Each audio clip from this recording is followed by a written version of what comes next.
Bien-aimée dans le Seigneur, bonjour. Le jour de mon mariage, j'étais très heureuse. Je me disais, oh Seigneur Jésus-Christ, tu as fait ce que j'attendais. Merci Seigneur Jésus-Christ. J'ai eu un beau mariage. Je vous assure, jusqu'à ce moment à la mairie, ça allait encore.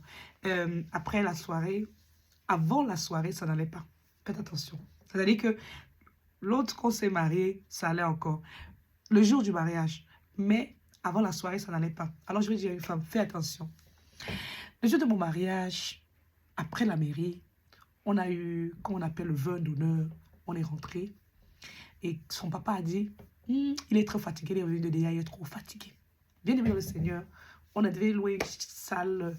Vous voyez le type de salle qu'on fait aujourd'hui là. Les mariés peuvent dormir en haut et puis en bas, il y a d'autres salles, les invités peuvent aussi. On avait loué une salle, une chambre pour son papa. Mais j'étais encore dehors, je faisais mes photos avec mes filles d'honneur, je me vantais, je disais, oh Seigneur Jésus-Christ, je suis mariée. Photo, photo. En tout cas, après, dès que je suis en train d'entrer, il descend avec son papa, ils disent qu'ils arrivent. Ok. Ils sont partis, ils sont plus revenus jusqu'à 21h30, comme ça, par là. J'ai dit, puisqu'il avait les amis, il disait qu'il a des amis, il voulait que ses amis s'asseyent ensemble. On disait que monsieur, donne la liste de tes amis pour qu'on puisse les mettre comme il faut. Je ne comprends pas, je vous assure. Après, il commence à appeler l'impresario. L'impresario est en train de me parler. Il dit qu'il va gâter tout dans la salle. J'ai dit, Kéké, mon Dieu, tu vas gâter tout dans la salle parce que l'impresario est en train de me parler. Mais quand je parle, tu me réponds, tu m'écoutes. Je suis l'homme, je te parle, tu dois... J'ai dit, ok, écoute, ce qui se passe là, c'est que les personnes qui ont installé les couverts, ils n'ont pas mis le nombre qu'il faut. Je suis en train de voir avec les filles d'honneur parce qu'il y a des plats manquants, il y a des verres manquants. Vous savez qu'au pays là, il y a beaucoup de personnes qui ont des stratégies pour pouvoir prendre l'argent. Quand ils savent que tu viens de l'Europe, ils veulent tout faire pour pouvoir voler l'argent. C'est-à-dire que tu as peut-être 300 invités. On va déjà te mettre 250 plats et peut-être 250 verres. On sait que tu ne vas pas compter. Mais heureusement, j'ai eu une belle fille d'honneur là qui était en train de compter tout. J'étais en train de faire les comptes. Donc, quand il m'a appelé, en même temps, les l'impresario me parlaient, mais j'étais en train de regarder. Mais moi, j'ai dit simplement, oh, ça peut être aussi une jalousie d'homme. J'ai passé dessus, j'ai passé l'éponge. Mais je lui ai demandé, mais attends, tu étais où avec ton père? Parce que je ne comprends pas comment on devait faire cette salle. Et en fait, les derniers trucs, on devait les faire ensemble. De toute façon, il me dit que son père est parti avec lui chez ses amis, avec son ami et tout et tout. Il est quand même rentré, tu sentais la boisson. Vous savez, hein, les bassins, comme on dit souvent, ils aiment la boisson. Je me suis dit, ok, il n'y a pas de souci. Durant la cérémonie, il commence à se plaindre. Oh, mes amis sont pas assis là où je voulais. Je dis, mais tu n'as pas donné les... Comment est-ce qu'on devait faire en sorte que tes amis soient assis? Et puis j'appelle l'une des filles d'honneur. Je lui dis, mais s'il te plaît, va un peu vers ses amis là, comme il est en train de parler là. Tu demandes ce qu'ils ont besoin pour servir en excès. Voilà, parce que maintenant, on va pas stopper la fête pour mettre tout le monde dehors, pour faire les gens s'asseoir comme tu veux. Mais il était seulement là. Mes amis ne sont pas assis comme je peux. Je dis, mais le temps que tu devais être là, consacré, tu es parti avec ton père. Moi, je vais dire à un homme aujourd'hui, si ton père a plus d'autorité dans ta vie que le jour de ton mariage, tu ne peux pas prendre le dessus et dire, papa, repose-toi comme tu as dit que tu étais fatigué et je vais aller organiser la fête avec ma femme pour que nous puissions avoir une belle cérémonie. Et puis après, toi, l'homme, durant la cérémonie, tu commences à déranger les oreilles des personnes. De toutes les façons, je n'avais jamais su que j'étais assise avec eux parce qu'on était assis, il y avait ma mère, il y avait mon ex, sa mère. Donc, nos deux mamans, on était assis ensemble sur là où les invités étaient assis. Nous étions assis comme ça, bien aimés dans le Seigneur. Je n'ai jamais su que ma mère et ma belle-mère étaient deux personnes qui ne voulaient pas mon bien. Et je n'ai pas su également que même quand on était assis là, le soi-disant mon mari était également quelqu'un qui était seulement en train de me calculer. Hey!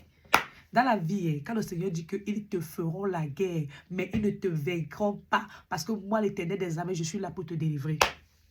Je vais dire à quelqu'un que le jour de mon mariage, hey, Jésus, le Seigneur était bon parce que, est-ce que je savais que j'étais dans la salle comme ça avec les scorpions, les buffles? Est-ce que je savais que j'étais dans la salle avec les gens qui cherchaient comment ils devaient me dévorer? Quand vous comprenez que les femmes sont allées se marier au pays là, elles sont tombées, elles sont mortes là.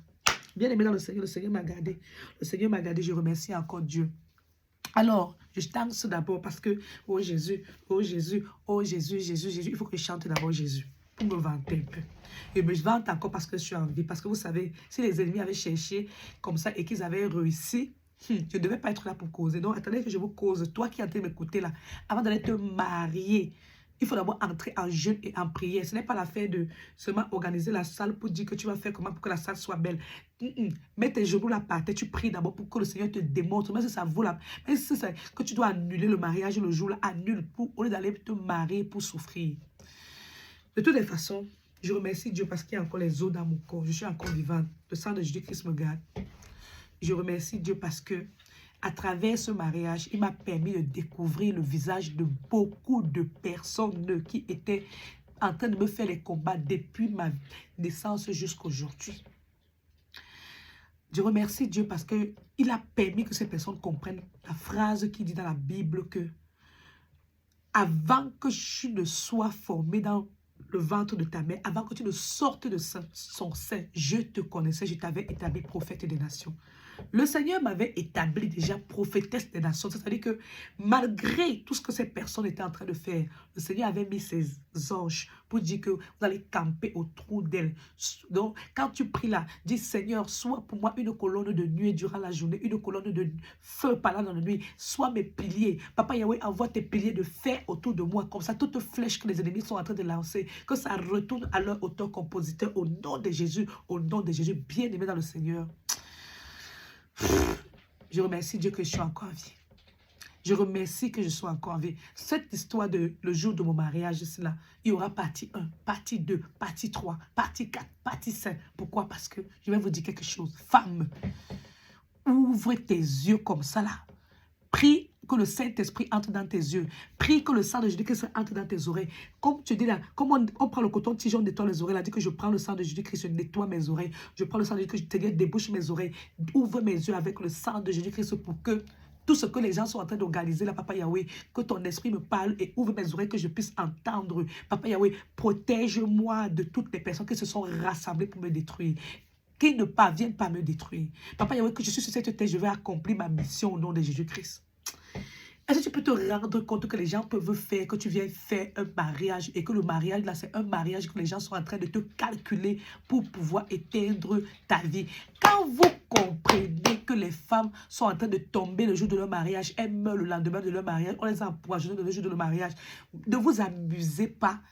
Parfois, vous cherchez loin. C'est la combinaison entre, dans certaines familles-là, c'est la combinaison entre la famille de l'homme, la famille de la femme.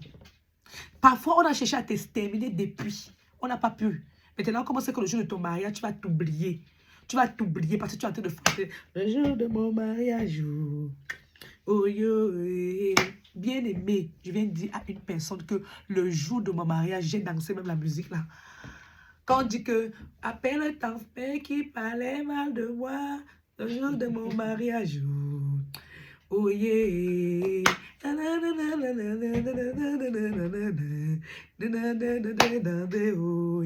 Bien aimé, j'ai dansé. J'ai dansé. C'est-à-dire que père à l'âme de ma grande soeur, elle est déjà décédée. Même le jour de mon mariage, ma grande soeur était là. Elle dansait. C'est-à-dire qu'à un moment donné, elle-même, elle a pris le voile là. Elle prenait le voile là, elle voulait couvrir la tête de mon mari parce qu'on était en train de danser. Elle voulait mettre le voile.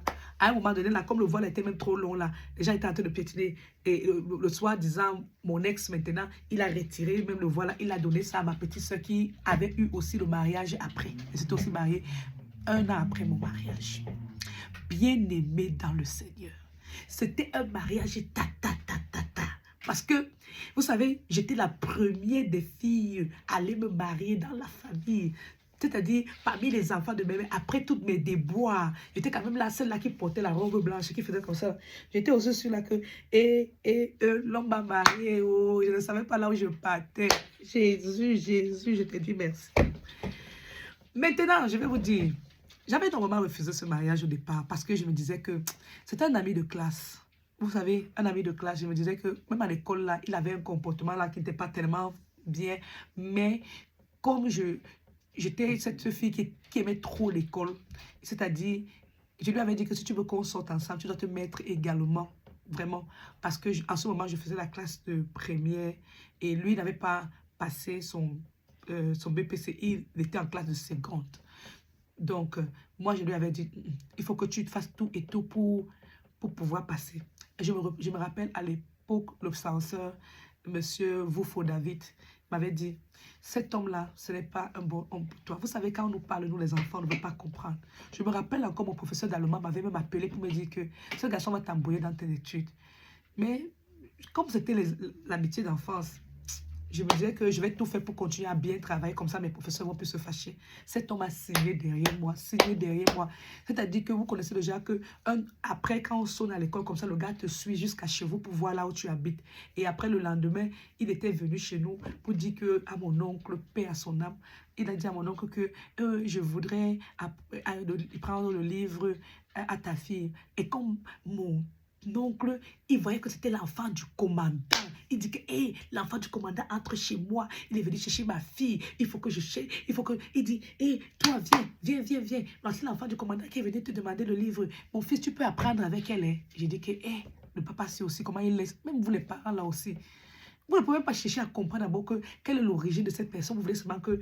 Parce que l'enfant du commandant est venu dans la maison. Et de toutes les façons. Franchement, je repars d'avoir un peu ça, cette histoire de là. Parce que je lui dis que, mais toi, tu viens me demander le livre, on ne fait même pas la même classe ensemble. Et moi, on va faire les mathématiques ensemble. Et on avait la salle d'études là, bien aimé dans le Seigneur. Quand je reste comme ça aujourd'hui, je peux te dire à une personne que ton ennemi ne vient pas de loin. Ton ennemi t'étudie. Il voit l'étoile, il voit ce que le Seigneur a déposé en toi. Ce garçon, à ce moment-là, je ne peux pas savoir s'il travaille déjà bien en connivalence avec sa mère. Parce que je vais vous dire quelque chose. Ce n'est pas parce que quelqu'un a 10 ans ici, là, dans le pays ici, là, qu'il a dit qu'il n'est pas un vrai sorcier. Il y a des gens qui ont même 15 ans, mais ceux qui connaissent dans le monde de la sorcellerie, là, même moi-même qui suis ici, là, je ne connais rien. Je ne peux que parler que Jésus sauve-moi ou Jésus, je t'en prie, sauve-moi. Papa Yahweh, tu as dit que ne touchez pas à mes maisons, ne faites pas de mal à mes prophètes. Seigneur, je dis que c'est sur toi que je compte. Je parle parce que tu m'envoies parler, Papa Yahweh, pour sauver la vie des personnes qui sont là dehors et pour dire qu'il faut exposer les œuvres du diable. Bien-aimé dans le Seigneur, le jour de mon mariage, il y avait des signes que le Seigneur me montrait que, ma chérie, ouvre tes yeux. Donc, je n'ai pas eu les yeux pour comprendre que déjà le fait qu'il est parti avec son père là, déjà qu'il est encore revenu à la soirée, commençait à vouloir déranger, alors qu'on était en train de chercher à mettre l'eau. Et durant la cérémonie, je n'ai pas eu la capacité de comprendre qu'on est là pour faire la fête, quelqu'un est là pour se gêner pour ses amis. Il ne se gêne même pas de savoir si moi-même qui suis là, j'ai fait comment pour que depuis qu'on a fini la mairie, je me suis reposée quand, ou bien aimé dans le Seigneur, faites attention. Et pendant que j'étais là, en train de célébrer là, comme ça là, il y avait ma fille qui m'appelait là, de la Belgique. Oh, les enfants sont en train de faire comme ça. Oh, le mari de ta mère a fait comme ça. Oh, les enfants souffraient. J'ai dit que, mais quel est ce problème que je suis en train de me marier, mes enfants souffrent même. Après, j'ai dit que Seigneur, pardonne-moi. Quand j'ai fini le mariage, j'ai pris le vol, je suis retournée. Mais je vais dire à une femme, quand tu as déjà eu les difficultés dans une première relation, stabilise-toi, consacre ta vie à Jésus, tu restes tranquille. Parce que les démons qui sont derrière toi, les démons que ce soit de ta famille qui veulent t'empêcher de faire le mariage ou bien de vivre en paix dans ta vie de mariage, si tu n'as pas encore détruit ces démons-là, si ces démons-là sont pas déjà fatigués, abandonner ton dossier, même si tu quittes la relation-là, tu vas dans une autre relation, les mêmes démons-là vont te suivre. Donc, il faut dire que quoi? Une famille qui est mauvaise, la famille de l'homme, même si elle est mauvaise, il faut d'abord qu'il y ait d'abord les mauvais gens aussi dans ta propre famille. Comme ça, les mauvais gens de ta propre famille vont vous communiquer avec les mauvais gens de la famille de l'homme. Comme ça, les gens vont se rassembler. C'est pour ça que je vous ai d'abord dit au départ que quand vous voyez les filles qui meurent le jour de leur mariage, là, c'est parce que pour beaucoup, elles se sont oubliées. Parce qu'il y a les sorciers de leur famille et les sorciers de la famille de l'homme qui se sont rassemblés maintenant pour vouloir l'éteindre ce jour-là. Parce que je vous ai toujours dit que tous les sorciers se connaissent. Et leur problème maintenant, c'est que qui va marquer le but? Quand il y a une équipe de football qui joue, tout le monde contribue. Mais qui marque le but, c'est la personne qu'on va dire que, on va appeler le nom de la personne. Vous étiez 11 joueurs, mais on va appeler le nom de la personne qui a marqué le but. Donc, il faut que tu saches que quoi? Maintenant, là, il y a 11 personnes minimum qui sont dans l'équipe des personnes qui veulent te descendre. Mais ces personnes-là, maintenant, s'associent et tous veulent ta tête, mais c'est qui va marquer le but? Donc, je ne savais pas que, comme j'étais là, comme ça là. Même le mari là que j'étais en train de vivre, que je me marie là, est-ce que je savais même que lui-même là, il n'était pas simple? Avant même que j'accuse même sa propre mère, je vais vous dire quelque chose. Tu arrives au pays, le monsieur te dit que ses amis vont venir. Il te dit comme ça à minuit. Il sort le matin, il part, il te demande pas que vous allez faire comment. Me voici dans le quartier, j'appelle tous les enfants du quartier, je veux aller m'acheter de la nourriture, ici, là, m'acheter la viande, ici, là, m'acheter ceci, là. Je peux pas, ses amis arrivent à 16 h. Ses amis lui disent que mais ta femme s'est bien préparée. Tu manges le poisson, c'est bon. Tu manges la viande de ceci, c'est bon. Tu manges la viande de cela, c'est bon. Elle a tout fait. C'est même pas que c'est... Son ami l'avait dit que quand le palais de sa bouche a savouré les aliments là, tous les condiments bien faits, tout et tout. Voilà l'homme qui est là, qui dit que on ne doit pas seulement apprécier la femme, on doit l'apprécier lui, c'est parce qu'il faut d'abord apprécier la personne qui a donné l'argent pour qu'on prépare. Il dit, hein, il y a des hommes qui ont mal qu'on apprécie leur femme qu'elle prépare bien. Après là, ça veut dire que non, calme-toi. Je voulais simplement te dire que tu as fait le bon choix parce que là, j'ai bien mangé. Parce que voici ma femme à côté de moi, elle ne prépare pas comme ça. Et elle sait, quand je mange quelque part, je l'apprécie. Je l'aime, c'est ma femme. Elle ne prépare pas comme ça. Je lui dis toujours que j'aime manger, mais je l'aime, c'est ma femme. Je sais qu'elle n'a pas eu ces dons-là, mais elle est bonne à autre chose. C'est ce que son ami a dit. Mais en cuisson, je sais que là, elle n'est pas là. Écoutez, ses amis étaient là. Aujourd'hui, je vous parle là. 2 de ces amis-là, les femmes ne vivent plus. Il y a l'une qui... Il y avait un jour comme ça, quand elle était déjà ici en Europe, son ami l'appelle. Le numéro de la femme apparaît sur son écran sur WhatsApp et puis dit, ah, son ami se dérange trop. Il appelle depuis le temps que sa femme était morte jusqu'à aujourd'hui, il a encore la photo de sa femme sur l'écran. Je dis, mais ça veut dire qu'il aimait sa femme. Pourquoi? Qu'est-ce qui est arrivé à sa femme? Sa femme était morte en accouchant. Je dis, mais si elle était morte en accouchant, c'est pourquoi? Il a raison, parce qu'il s'en veut, parce que si l'enfant était vivant ou pas, l'enfant était vivant. Il dit, mais c'est normal que si sa femme est morte et il garde encore la photo de sa femme, c'est pour montrer le respect à cette femme. Bien aimé dans le Seigneur, si tu es avec un homme, il est dans un cercle d'amis où les malheurs ne font qu'arriver à ces femmes. Pose-toi la question de savoir ce qui va t'arriver. Parce que moi-même qui vous parle, j'ai accepté ce mariage parce que ma maman spirituelle m'avait demandé d'accepter. Est-ce que je savais que ma maman spirituelle était une femme aussi qui était là comme une joueuse? Je ne savais pas que cette maman spirituelle-là qui me chantait les noms de Jésus-là, elle était une incantatrice maraboutage. Je ne pouvais même pas savoir. Au départ, je savais que cette maman, uniquement, écoutez bien, parce que quand quelqu'un dit quand tu bois le Fipangas, tu guéris. Il y a les femmes qui ont l'art d'utiliser les herbes pour soigner et elles parlent de Jésus. C'est comme moi-même, je parle du nom de Jésus-Christ. Quelqu'un peut m'appeler, je vais lui dire que prends le citron, tu mélanges avec le gingembre, tu bois, ça va te soigner. Mais ça ne veut pas dire que je m'avais fait des incantations pour nuire aux gens. Je ne pouvais pas savoir. Je la voyais comme une maman qui était une femme qui était mariée. Elle était mariée, elle disait que son mari était un avocat. Elle avait les enfants et elle disait qu'elle soigne à partir des herbes. Parce qu'à un moment donné, j'étais partie à l'hôpital, on avait dit qu'on ne connaît pas ce que j'ai. Et je me suis dit que, ok, elle a dit qu'elle soigne le remède qui va me guérir. Bien aimé dans le Seigneur, je suis aussi partie pour dire à une personne que je l'ai rencontrée même comment. Dans la vie, quand tu es un enfant de Dieu, moi, j'étais une personne qui rêvait, ça se réalisait tous les temps. Je n'avais pas su que le diable devait utiliser mon rêve pour me planter cette femme dans ma vie parce que c'est un jour que je suis allée chez mon frère, j'ai dormi et j'ai rêvé de cette femme. Et c'est comme ça que cette femme est entrée dans ma vie. C'est-à-dire, il y a les rêves qu'on peut projeter dans ta tête. Tu rêves, tu te lèves, tu ne peux pas faire ce que la personne veut sans connaître. C'est comme ça que j'ai rencontré cette femme-là. C'est pour ça que quand même, Père à la lame de ma grande soeur, quand elle m'avait dit un jour que cette femme est en train de t'utiliser, je me suis simplement dit que j'ai rêvé d'elle, c'est une envoyée de Dieu dans mon rêve. Je ne peux pas la faire sortir parce que je croyais à mes rêves. Je vais dire à une personne ici là aujourd'hui que quoi? Les gens peuvent s'organiser pour t'envoyer un mauvais homme parce qu'ils t'ont déjà cherché sur beaucoup de plans, ils n'ont pas réussi. On t'envoie un homme parce qu'on sait que beaucoup de femmes aiment dormir au lit. Et certaines femmes, parce qu'elles veulent dormir au lit, ne savent pas se séparer de l'affaire de dormir au lit. On t'envoie maintenant un homme parce qu'on sait que à cause du dormir au lit, ça va te distraire et se dire que ça va te déstabiliser. Et puis tu vas te laisser aller parce que peut-être si l'homme ne dort pas avec toi, tu vas aller chercher dehors pour dormir ailleurs. Et puis tu vas te retrouver. Mais moi, malheureusement, leur coup là, ça a échoué. Parce que si moi je suis avec un homme, je reste avec un homme là jusqu'à ce que... Voilà. Je ne connais pas chercher, je ne connais pas tricher. Je ne connais pas. Je suis avec un homme, je reste avec toi. Je finis avec toi avant d'engager une autre relation. Aujourd'hui, je remercie Dieu parce que, comme j'ai toujours dit, mes parents n'étaient pas chrétiens.